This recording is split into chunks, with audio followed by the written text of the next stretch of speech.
Bangkrut. Masih bersama Berani Bangkrut dengan Pak Michael Go, Raja Bursa Mobil. Pak Michael Go, ini jadi sudah di titik nol tadi. Merenung dan kemudian Bapak ada kesadaran ke vihara ya? Vihara mana? Vihara Metakaruna, Pluit Mas. Di Pluit Mas. Pluit Mas ya, Vihara Metakaruna ya. Apa yang Bapak lakukan di situ? Jadi kebetulan waktu itu saya dengan teman, diajak teman ke satu restoran veggie. Kebetulan di situ malamnya ada acara wihara itu, mungkin acara umat lah. Nah di situ saya diundang, saya datang. Bapak sudah veggie waktu itu? Belum. Cuman sebulan 2 kali saya ikut veggie aja. Sudah ikut veggie.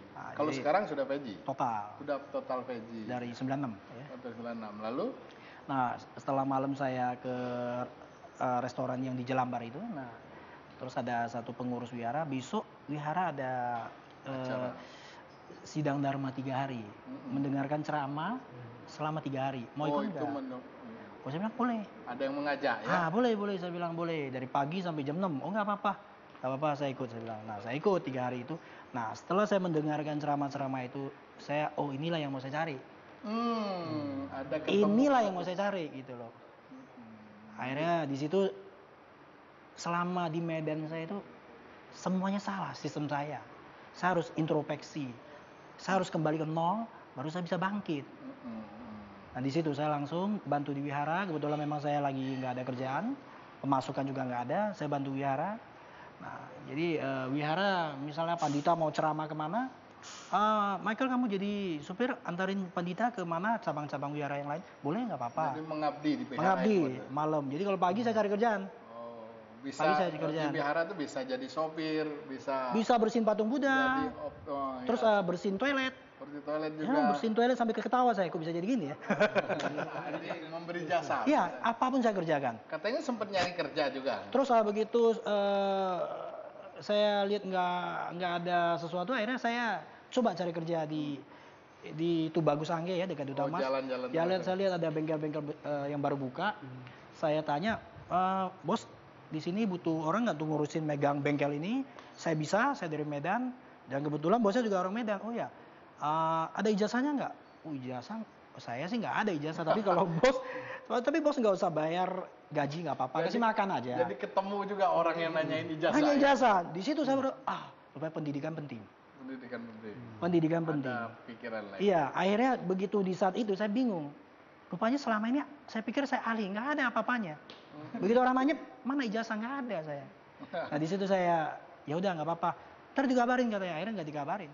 Mentalitas ini terus diasah ya, diasah. Jadi ketika Pak Michael masuk ke spiritual, mulai menemukan jati dirinya kembali. Nah, ketika menemukan jati diri, seseorang itu akan punya satu motivasi. Nah, motivasi yang kuat akan pencapaian kehidupannya. Jadi ada dorongan yang kuat dari dalam ya. Kemudian mulai ya titik temunya ternyata ya itu tadi SIM ya, kemudian berkenalan dengan teman-teman di Glodok dalam konteks dagang ya. Iya. Akhirnya dagang. Dipercayakan. Iya, dipercayakan. Meskipun saya nggak kenal dia, saya ngambil barang 100 juta, besoknya saya bayar, di situ mulai. Oh, jadi bisa sampai 100 juta konsinyasinya? Mulai. Berjualannya di Glodok? Saya ngambil, supply juga ya? Ngambil, oper ke supply juga ya, bukan ngecer ya? Ke toko-toko gitu. Di toko-toko cash?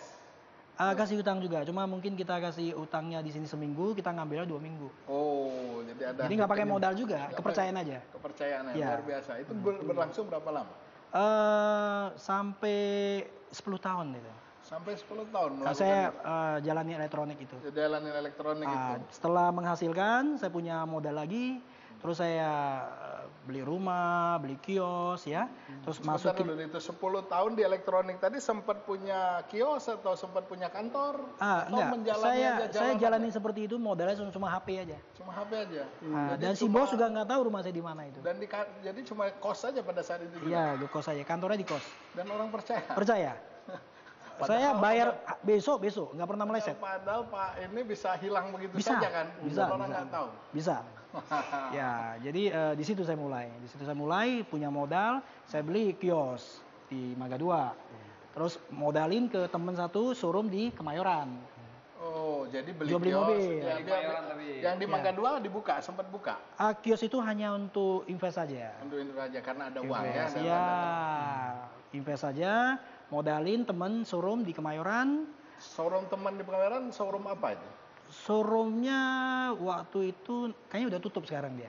Mobil maksudnya? Showroom mobil, oh, ya. Di Kemayoran, Auto Kemayoran dulu ya? Di gitu? Pasar mobil Kemayoran. Sekarang udah nggak ada lagi? Udah nggak ada, tutup dia. Ya. Oh, jadi mulai dari... si showroom teman itu udah tutup. Oh, ya. Kenapa? Itu karena temennya atau karena mobilnya kemudian? Atau karena latar belakang? Enggak, karena saya latar belakang kan di mobil.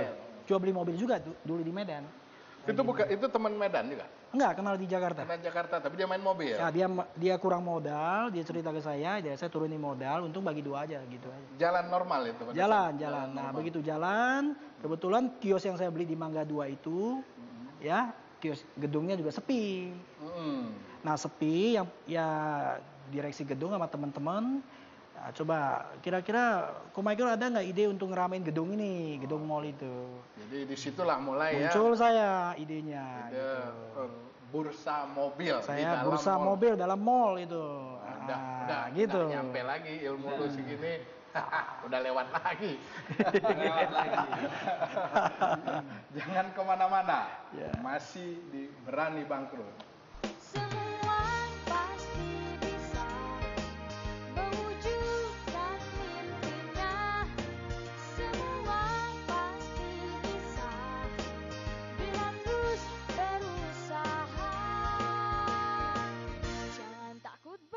Bangkrut.